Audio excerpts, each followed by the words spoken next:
Confira agora mais uma entrevista do site Espiritismo BH. Neste programa, Espiritismo BH recebe com imensa satisfação Oceano Vieira de Mello, que tem um trabalho muito grande desenvolvido por ele próprio em colecionar áudios e vídeos para montar um registro histórico do Espiritismo, e nós vamos então conversar bastante sobre isso, né, Oceano? Vamos lá, Marcelo. Uma satisfação tê-lo aqui, viu? Igualmente, visitando Belo Horizonte, e estou honrado de você ter me convidado. Espero atender aí as suas perguntas. Vamos iniciar com alguma coisa a seu respeito. Quando e como você se envolveu com a doutrina espírita? Eu me envolvi com a doutrina espírita, Marcelo, em 1971, com 20 anos, quando eu vi pela televisão Chico Xavier no Pinga Fogo. Ao vivo e a cores. A cores preto e branco. Preto e branco, né?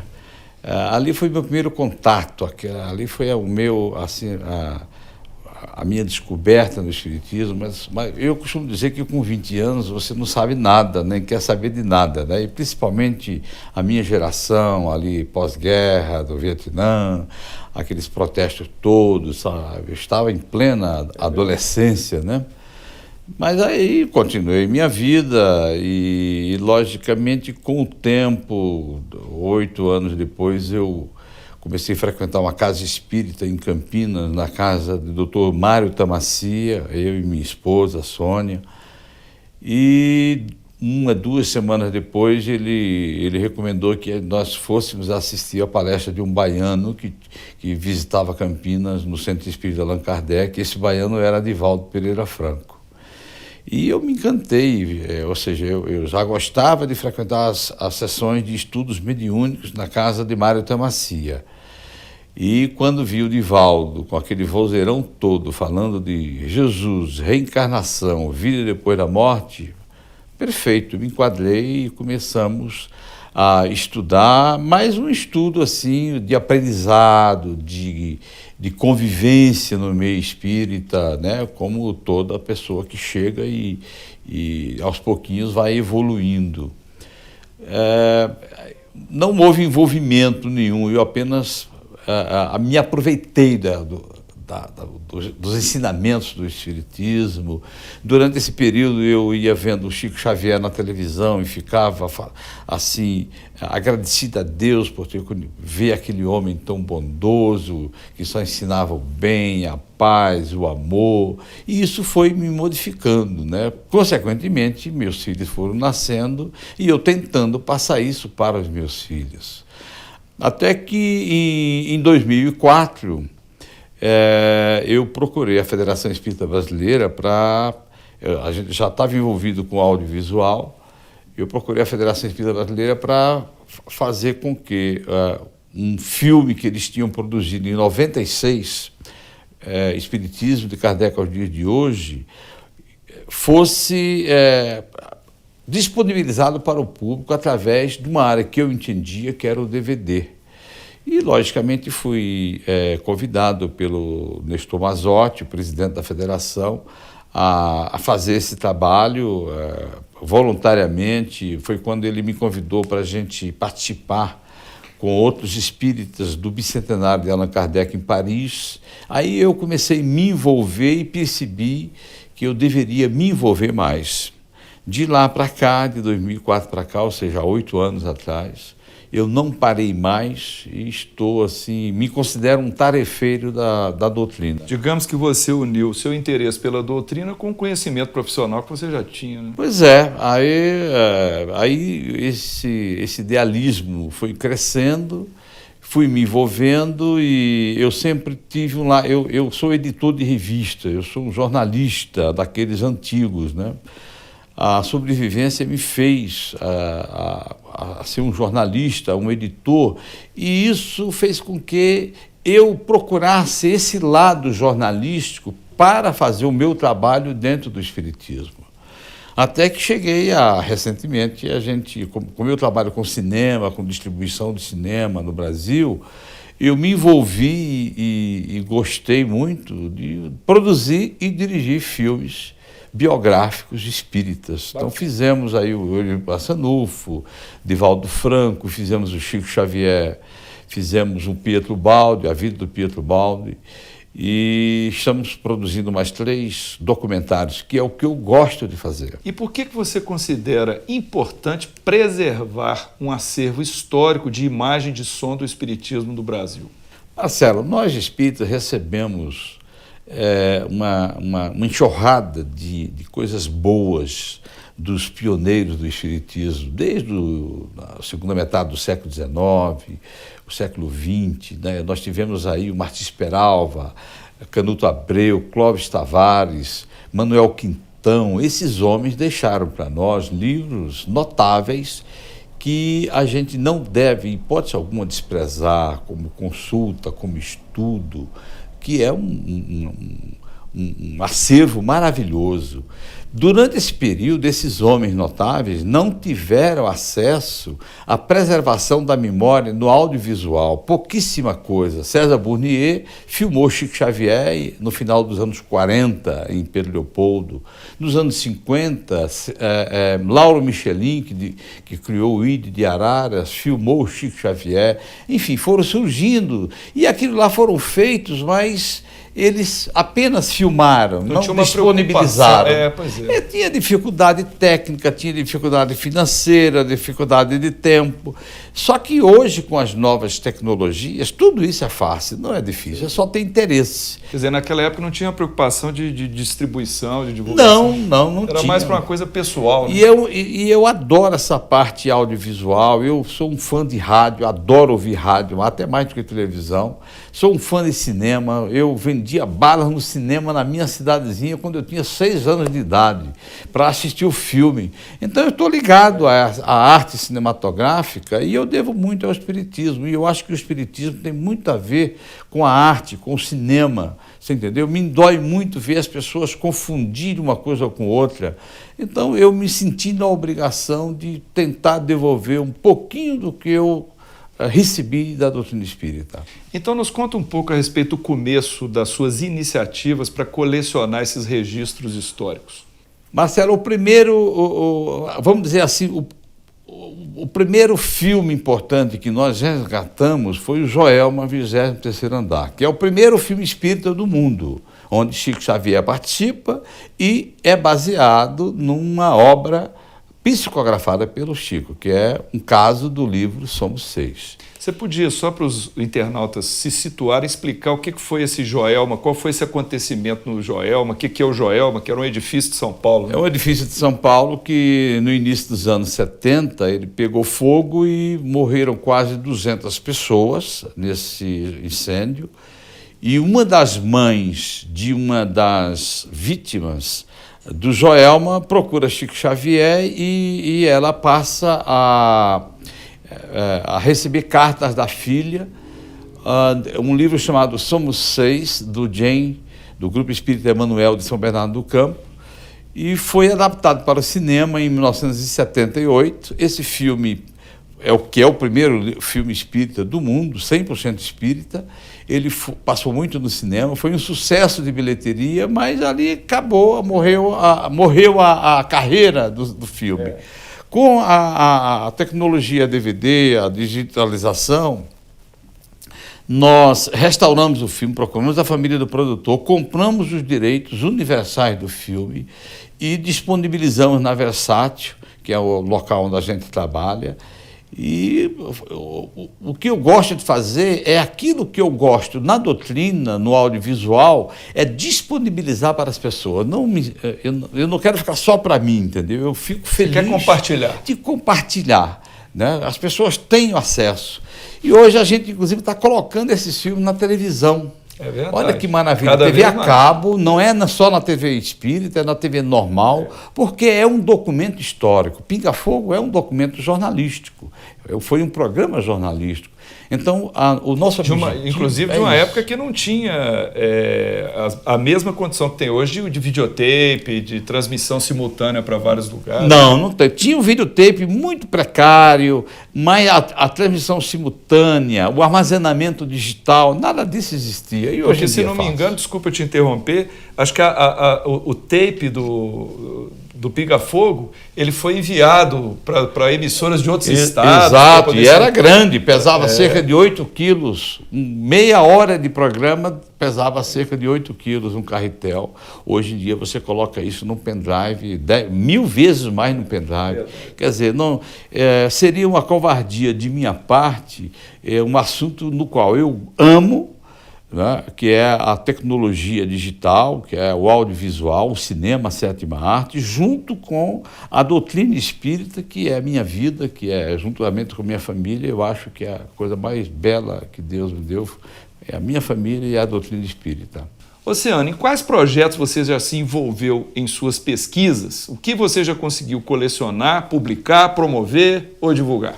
Eu acho o Pinga Fogo é fascinante. Os 2 Pinga-Fogos com Chico Xavier, esses programas jornalísticos da TV brasileira de 1971, julho de 71 e dezembro de 71, eles mudaram o espiritismo no Brasil e no mundo. Existe espiritismo antes e depois do Pinga Fogo. Para mim foi uma alegria imensa poder colocar a mão nesse material, tratar, não restaurar. O restauro é muito caro, é complicado, o material estava muito problemático, mas nós digitalizamos, fizemos o que pudemos e colocamos em 2 DVDs, fizemos bastantes extras e disponibilizamos já há 7 anos atrás, esse é o Pinga Fogo com Chico Xavier, né? Onde você vê Herculano Pires, Hernani Guimarães Andrade, ali grandes idealistas, pesquisadores espíritas nos anos 70, entrevistando Chico Xavier, jornalistas maldosos, tentando ser maldosos com Chico Xavier, mas ele, com aquela classe, com aquela educação, conquistou todo mundo e conquistou o Brasil. Para mim foi assim um resgate. Um material rico da própria aplicação da doutrina. Exatamente. Então, depois disso, eu diria para você, Marcelo, que foi um filme que nós descobrimos que as pessoas amam. É um filme 110% espírita, porque ele não foi feito por espíritas, os atores não são espíritas, os produtores nem sabem que nós existimos. É um filme chamado Minha Vida na Outra Vida. Esse filme me deu uma satisfação muito grande em poder resgatar ele, comprar os direitos internacionais dele e disponibilizar para o público. Compramos os direitos para a televisão, a TV a cabo exibe esse filme a cada 2, 3 meses. E nós conhecemos muita gente que já assistiu e adora esse filme. Pois é um filme que... E nos disseram que você esteve lá nos Estados Unidos, na casa do parente lá... Não, eu estive com a Jenny Cockrell em Londres. Ah, foi em Londres. A própria Jenny Cockrell, porque a história se passa nos Estados Unidos, isso, porque o produtor do filme, ele exigiu que a história se passasse nos Estados Unidos, porque o americano não gosta de ver, nem de ouvir história de outras pessoas. Eles gostam da cultura deles. Mas, na realidade, a vida da Jenny Cockrell é no interior da Inglaterra. Nós estivemos há 4 anos atrás junto com ela, entrevistamos ela não sabia que nós espíritas existíamos, não sabia quem era Allan Kardec. Quer dizer, isso foi uma satisfação muito grande. Minha Vida na Outra Vida é um sucesso de venda, é um best-seller de venda, mas também é um sucesso entre as pessoas. Então, foram 2 satisfações, apesar de a gente ter outras coisas. Porque é uma história tocante sobre uma reencarnação, né? Que foi comprovação da reencarnação. Comprovada, exatamente. São fatos reais. Fatos reais. E como diz, é uma comprovação que não é uma comprovação de laboratório. Não. Mas é uma comprovação de testemunho legítimo. Legítimo. É a prova da reencarnação. Impressionante. Quem não quer acreditar, porque não quer acreditar. Ou seja, os negadores vão continuar negando. Exatamente. Essa que é a verdade. Bom, então, o Minha Vida na Outra Vida, depois vieram outros filmes. Em 2005, um historiador paulista, Eduardo Carvalho Monteiro, nós nos conhecemos e ele falou, olha, eu vou para Sacramento, que eu vou fazer um livro sobre os 100 anos do culto da prece do Eurico Passanufo. você não quer aproveitar e ir comigo? Você conhece? Quem sabe você não queira fazer um documentário, né? Ele tinha visto nossos extras nos nossos DVDs e ele achou interessante o nosso trabalho e eu fui com o Eduardo Carvalho Monteiro. Eu não conhecia muita coisa do Eurico Barçanufo, só que eu fui com uma câmera. Então eu tinha uma câmera, uma mini DV e fui. E ele pediu, olha, como tem muitas entrevistas para fazer, você não quer gravar e também fazer perguntas? Aí depois eu faço o livro dessas filmagens e você, se der, você faz um documentário. Eu adorei a vida do Eurípides, vi aquela religiosidade toda do nosso povo ali no Triângulo Mineiro e fiquei fascinado pela história do Eurípides.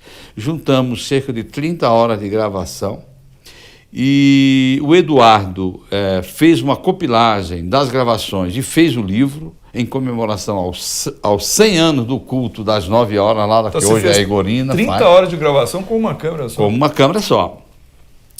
E ele fez o livro, adaptou para o livro.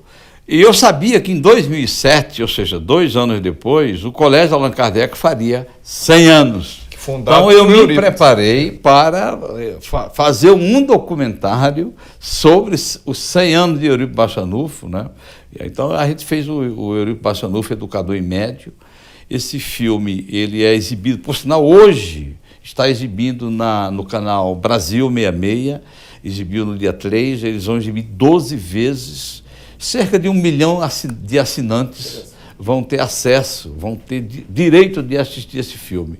É um dos filmes que eu gosto bastante, que foi o primeiro filme que eu fiz, e com bastante paixão, com bastante amor e carga dramática. É um filme documentário, mas com uma carga dramática muito grande, que parecia que os depoentes estavam interpretando a si próprios, entendeu? Então eu gosto muito desse filme, do Eurico Barçanufo. Depois nós fizemos um documentário sobre a vida de Divaldo Franco. Divaldo Pereira Franco, o grande médium brasileiro que divulga o espiritismo no exterior há mais de 50 anos. O Divaldo, nós acompanhamos eles por alguns países, fizemos muitos extras no Palais Royal, em Paris, onde foi lançado o Livro dos Espíritos, em Lyon, em Nova York, em Viena, no Rio de Janeiro, da Mansão do Caminho. Então, nesse DVD, existe o documentário sobre a vida do Divaldo, com pessoas dando depoimento sobre o Divaldo, e tem mais de 3 horas de vídeos extras com o Divaldo Franco. Quer dizer, eu considero como um documento histórico, porque ninguém teve assim a ideia de levar o Divaldo no local onde foi lançado o Livro dos Espíritos. E ali aconteceu uma emoção muito grande, eu entrevistando o Divaldo no Palais Royal. A gente se envolveu muito com os pioneiros, com Kardec, com Pierre Gaëtan Lemarie, enfim, todo o pessoal que deu aquele suporte todo para o codificador, as médiuns, as meninas, a Ruth e Celine Jafé. Foi muito emocionante esse DVD. É uma pena que as pessoas não ligam muito para a história do espiritismo, aquele início ali com o codificador em Paris. Eu gosto muito dessa parte. Depois nós fizemos outros extras, né? O Saulo Gomes entrevista Chico Xavier em 68, onde nós mostramos, antes do Pinga Fogo, o Chico psicografando Emmanuel e lendo pela primeira vez na televisão uma mensagem de Emmanuel.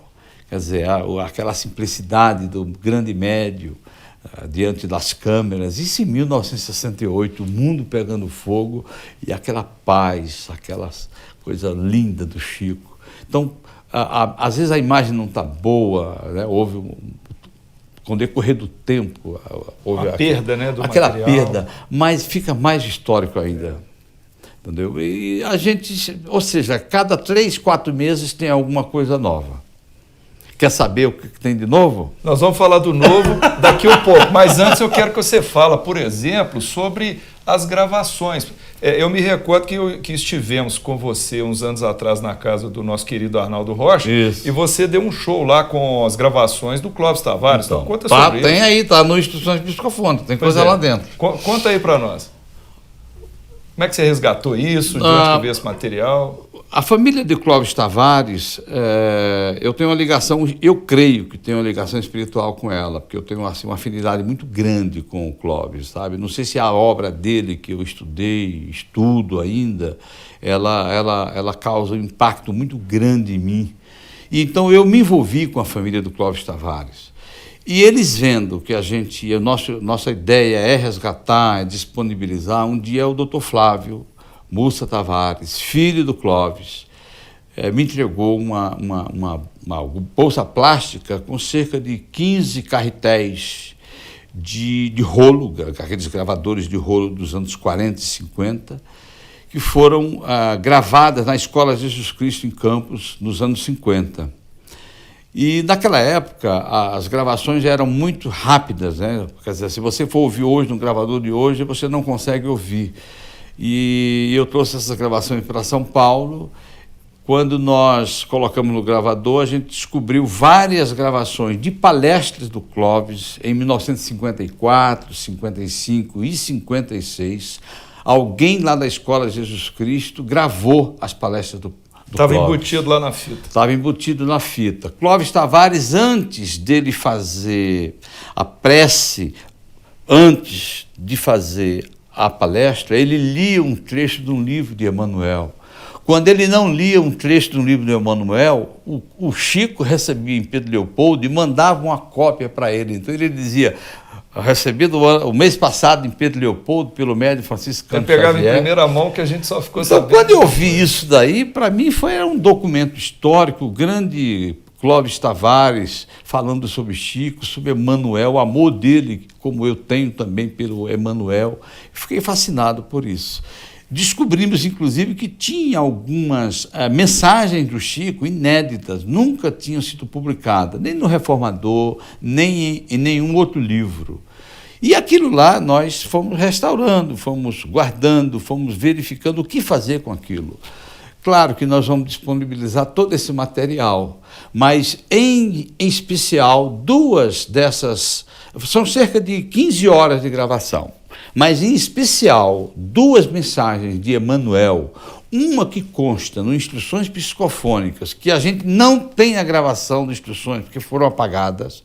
O Clóvis, na época que visitava todos os anos o Chico e frequentava o Meimei, ele copiou, levou para Campos e leu. E foi gravado lá na Escola Jesus de Campos. Então a gente tem a gravação que o Arnaldo Rocha fez e fez a transcrição para o livro. E agora a gente... Na voz do Clóvis. Na voz do Clóvis Tavares. Mas, mais especial ainda, Marcelo, tem uma mensagem inédita que não tinha nome, chama-se Repara a Natureza. Eu dei esse nome, Repara a Natureza. Eu pesquisei, essa gravação não existe em lugar nenhum. Eu até na Bienal do Livro do ano passado, sabendo que o André Trigueiro ia lançar o livro dele, Espiritismo e Ecologia, eu coloquei para o André, o fone de ouvido no André Trigueiro e dei para ele ouvir o Clóvis lendo essa mensagem. Ele arregalou os olhos, molhou os olhos, e eu fiquei também emocionado. Ele falou, onde é que você achou isso? Como é que eu posso publicar isso no meu livro na próxima edição? Então, na terceira edição do livro Espiritismo e Ecologia, tem essa mensagem inédita do Clóvis, que nós resgatamos, e essa mesma mensagem, porque eu adoro essa mensagem do Clóvis, nós colocamos agora no Instruções Psicofônicas, porque eu descobri que ela era para sair, não sei por que não saiu, no Instruções Psicofônicas. Talvez para poder sair agora no livro do André, falando sobre ecologias 56 anos depois. Eu não sei se eu devo te perguntar isso agora, mas qual material que você obteve de tudo isso que te provocou maior emoção e por quê? Eu acho que essa mensagem do Clóvis foi muito emocionante. O Pinga Fogo viu o Chico ali nos ensinando Jesus como ninguém nunca ensinou, nos ensinando a tolerância, o Emmanuel ali ao lado dele. Depois eu fiquei sabendo o que aconteceu nos bastidores, na casa da Nena Galves, antes dele ir para o Pinga Fogo. Conta pra gente. Para mim foi muito... O Chico, ele ficou muito preocupado com em ir no pinga-fogo, em comprometer a doutrina espírita. Então ele se apegou muito a uma imagem de Jesus. Imagina, uma imagem que a família Galbis tinha de Jesus, da época quando eles eram católicos. Então o Chico beijava toda hora a imagem de Jesus. Isso para nós foi muito emocionante, porque faz com que a ligação nossa com a religiosidade dos nossos parentes, do povo brasileiro, a gente não cultiva imagem em casa, a gente não cultiva nada divino, nada sagrado, mas essa simplicidade toda do Chico mostra demonstrando também um respeito, né? Exatamente. Nós aprendemos isso na doutrina, né? Então isso para mim foi assim muito importante ver o Herculano Pires, aquele grande filósofo espírita ali fazendo perguntas inteligentes, obtendo respostas inteligentes, Hernani Guimarães Andrade, até mesmo Vicente Leporassi, um umbandista declarado, mas com maior respeito por Chico, aquele pastor protestante tentando deixar o Chico Xavier... Colocar ele na parede, exatamente, provocar um descrédito. Mas ele encontrou a pessoa mais respeitosa do mundo, Francisco Cândido Xavier, e obteve aquela resposta. Enfim, isso, e com o Emmanuel do lado dando os subsídios de referências evangélicas para ele. Exatamente. Então eu me emociono muito com tudo que eu faço, porque eu sou apaixonado pela doutrina espírita e pelos homens e as mulheres notáveis que deixaram essa doutrina maravilhosa até nós. É natural que uma nova geração, a princípio, desconheça o verdadeiro valor de um acervo histórico colecionado. O que você considera que pode ser feito para que novos espíritas, a nova geração, tenham uma dimensão real de sua inestimável importância? Marcelo, eu acho que as novas gerações, eles não podem, primeiro, em hipótese alguma, se desvincular da codificação kardeciana. Segundo, a obra de Emmanuel. Se quiser ser educado no Evangelho de Jesus, tem que ter Emmanuel. Qualquer livro de Emmanuel é educação pura, de Evangelho, de moral e de civilização humana. A obra de André Luiz, que aos pouquinhos a ciência está descobrindo, né? Nós já temos aí provas científicas do que ele trouxe nos anos 40 e 50, através de sua obra mediúnica, através da mediunidade do Chico. Então, se você quiser ser um espírita de verdade, um estudioso, mesmo que você não seja um espírito estudioso, mas não pode deixar de ler, de estudar, de conhecer a obra de Emmanuel e de André Luiz. Se quiser passear pela filosofia, pelos contos, se quiser verificar sobre o cristianismo, é Humberto de Campos, com aqueles contos maravilhosos. Então, a obra do Chico, para mim, é o suficiente. Eu confesso para você, não tenho vergonha de dizer isso, eu sou amigo de Valdo Franco, eu sou amigo de André Luiz Ruiz, sou amigo de várias pessoas no movimento espírita, mas eu só leio esses três, porque não dá tempo ler tudo. Eu amo as pessoas da doutrina, mas não dá tempo. Então não dá para você ficar lendo superficialmente Emmanuel. Emmanuel você tem que estudar, você tem que se envolver com o senador, com aquele sacerdote, né, com aquele educador por excelência. Então eu acho que qualquer pessoa que chegue na doutrina espírita tem que chegar primeiramente em Kardec, depois em Emmanuel. Oceano, quais são os itens ou projetos mais recentes do seu acervo? Marcelo, nós resgatamos um material dos anos 50, gravado em 1954, 55 e 56, no Grupo Espírita Meimei, em Pedro Leopoldo, que geraram, na época, 2 livros excelentes da Federação Espírita Brasileira, Instruções Psicofônicas e Vozes do Grande Além. Esses 2 livros foram transcritos a partir de gravações magnéticas obtida através de um gravador emprestado por Carlos Torres Pastorinho ao Grupo Espírita Meimei, onde Arnaldo Rocha gravava as psicofonias de Chico Xavier, que se colocava à disposição da espiritualidade, durante uma vez por semana, e dessas gravações nós conseguimos recuperar 47 gravações autênticas desses 2 livros. Esse material está conosco já há 5 anos, mas como transformar isso num acervo para disponibilizar para o público? Então, como a gente tinha o Arnaldo Rocha, e temos ainda o Arnaldo Rocha entre nós, e foi ele que fez o comentário da abertura desses livros, então nós tivemos a ideia, e ele aceitou, porque ele achava que essas gravações estavam perdidas. Nós levamos ele até São Paulo, no estúdio da Versátil, e ficamos com ele durante 10 dias gravando aquelas mesmas aberturas que ele escreveu, transcreveu, né? E depois colocou no livro.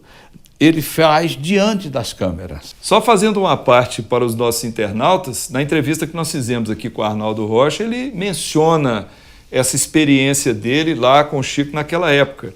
E o que o Oceano está explicando é que nessas 2 obras, um pouco antes da transcrição da psicofonia do Chico Xavier, o Arnaldo fez os seus próprios comentários. Então foi isso que ele foi gravar lá com vocês. Foi isso que ele foi gravar. A partir dessas gravações, ou seja, do que a gente tinha gravado em áudio, em fita magnética nos anos 50, naqueles gravadores grandes, e a partir das gravações que nós fizemos há 2 anos atrás em São Paulo, com Arnaldo Rocha em estúdio, então nós restauramos essas gravações de 54, 55, 56, e, logicamente, fomos fazer uma pesquisa para fazer uma biografia da entidade comunicante. E isso demorou tempo, depois eu tive que parar para fazer um outro trabalho que estava já em andamento, e agora, no próximo domingo, em Pedro Leopoldo, nós temos o prazer de fazer o lançamento desse material. São 3 DVDs, 540 minutos de material de áudio e de vídeo. Os vídeos são extras que nós produzimos no decorrer desses 5 anos com Arnaldo Rocha, com as pessoas, algumas das pessoas que participaram das gravações na época, que frequentavam o Grupo Espírita Meimei, como a dona Hilda Tavares, esposa do Clóvis Tavares, como a dona Maria Luísa Cruz Diniz, que trabalhava com Chico no Luiz Gonzaga, mas também ia no Centro Espírita Meimei, nas sessões mediúnicas. Então nós fomos juntando material de acervo, com o próprio Arnaldo Rocha visitando o Meimei, o André Luiz Xavier, a esposa dele frequentava, ele não frequentava, mas ele levava a esposa até a porta, e logicamente descobrimos fotografias do Grupo Espírita Meimei, das pessoas, enfim, é um acervo fascinante de história do nosso movimento espírita e principalmente do período de Chico em Pedro Leopoldo. Olha, esse negócio é muito emocionante, sabe? Eu gostaria que você falasse um pouco mais sobre o Pastorino. Carlos Torres Pastorino, um grande filósofo católico que foi estudar em Roma. A família queria que ele fosse sacerdote católico, e ele, nos anos 40, ele escreveu um livro que até hoje é um livro que vende milhões de cópias, que todos conhecem, Minutos de Sabedoria. Esse livro ele foi doado para uma entidade católica, a editora Vozes, mas nos anos 40, logo depois da guerra, ele foi para Roma, e naquela época estava aquela movimentação na Índia do Gandhi para poder tornar a Índia independente da Grã-Bretanha. E houve uma exigência do Vaticano para que o Gandhi fosse recebido pelo Vaticano, teria que usar paletó e gravata. E ele ficou revoltado com aquilo, porque ele imaginou, se Jesus então viesse para a Terra, ele teria que usar paletó e gravata para ir para o Vaticano. Como ele conhecia a doutrina espírita, a filosofia espírita, mas por pressão familiar, ele seria um sacerdote, aí ele viu um bom motivo para largar tudo e vir para o Brasil e abraçar o movimento espírita. Foi um grande pensador espírita dos anos 50, escreveu um livro extraordinário sobre o Evangelho. se ligou a uma entidade que até hoje existe, uma grande entidade espírita, lá Fabiano de Cristo, junto com os militares, junto com a Associação dos Militares Espíritas, e é um filósofo espírita. Carlos Torres Pastorinho, para nós, é um dos grandes nomes do século XX do nosso movimento. Este homem foi em Pedro Leopoldo e, ao perceber, durante uma sessão mediúnica de psicofonia do Chico, Emmanuel, André Luiz, Caibá Chute, o Bezerra de Menezes, ele não teve dúvida, pediu para que as pessoas, o Arnaldo Rocha, Chico, gravasse aquelas psicofonias. Como eles não tinham gravador, então ele deu o próprio gravador dele.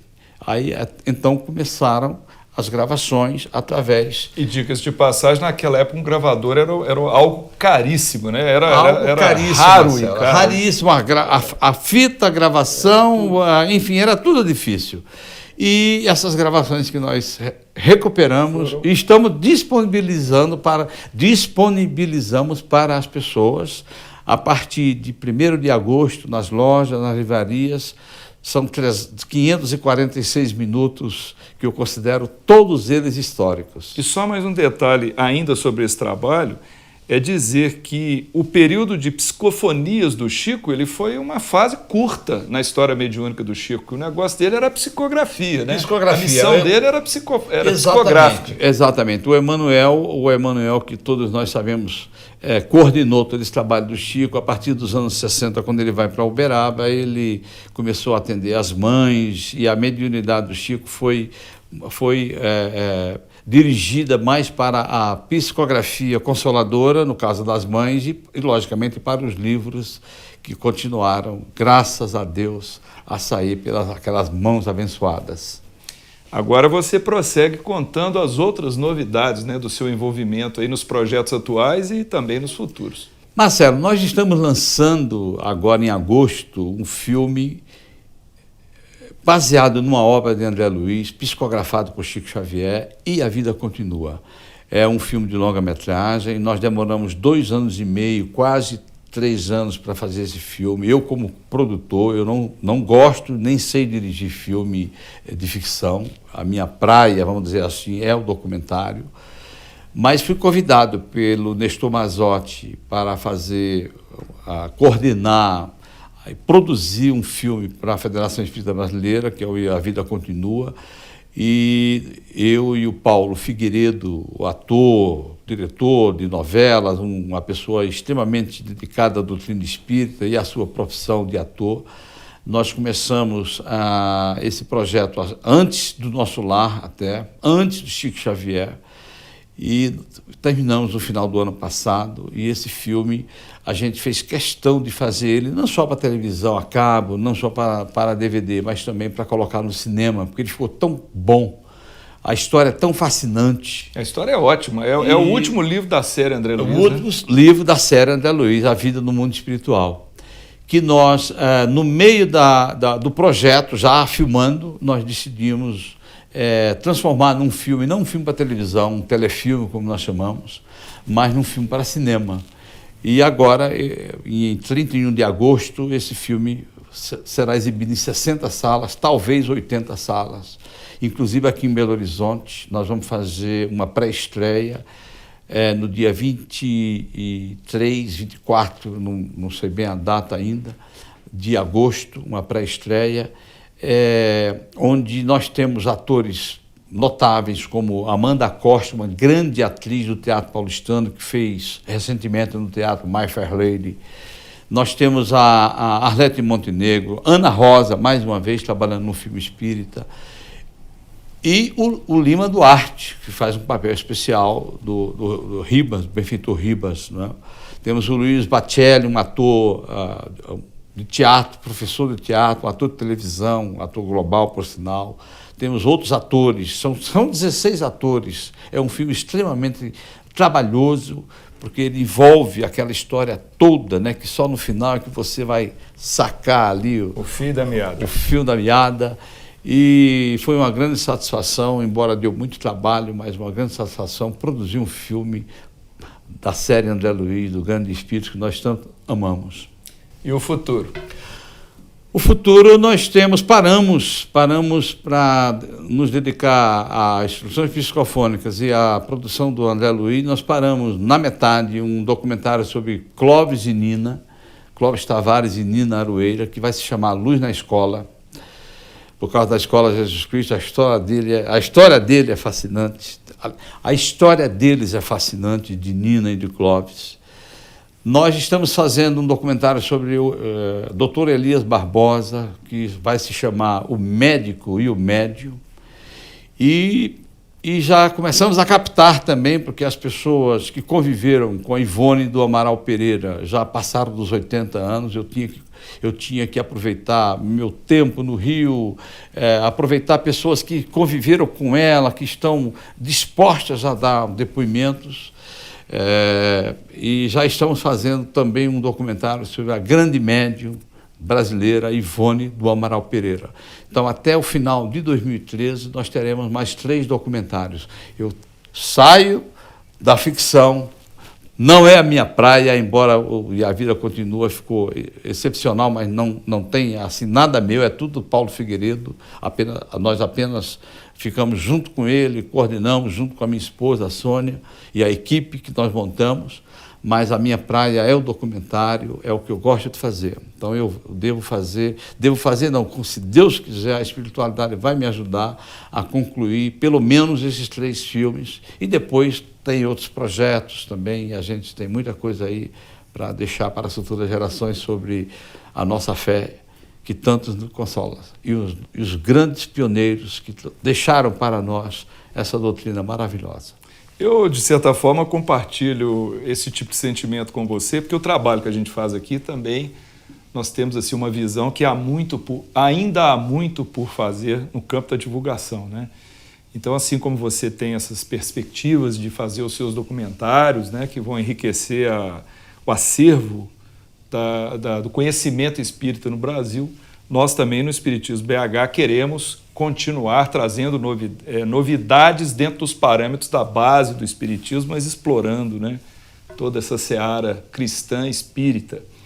E nós gostaríamos, então, de agradecer a sua participação e, naturalmente, como você mencionou vários títulos, vários documentários, que você desse para o internauta uma referência. Se alguém quiser aquele filme lá que você citou lá no começo da entrevista, se alguém quiser ter esse documentário, como é que vão fazer? Marcelo, nós já temos no acervo da Versátil Video Spirits, que é um selo que nós criamos dentro da Versátil Home Video, só para filmes espíritas, ou filmes com estas espíritas. O que é o filme com estas espíritas? É um filme que não foi feito por espírita, mas ele comprova tudo aquilo que o espiritismo afirma. Ou é 1 ou 2, 3 pilares da doutrina espírita, sem saberem que estão fazendo um filme espírita. Então, nós fazemos um extra espírita e chamamos de filmes com extra espírita.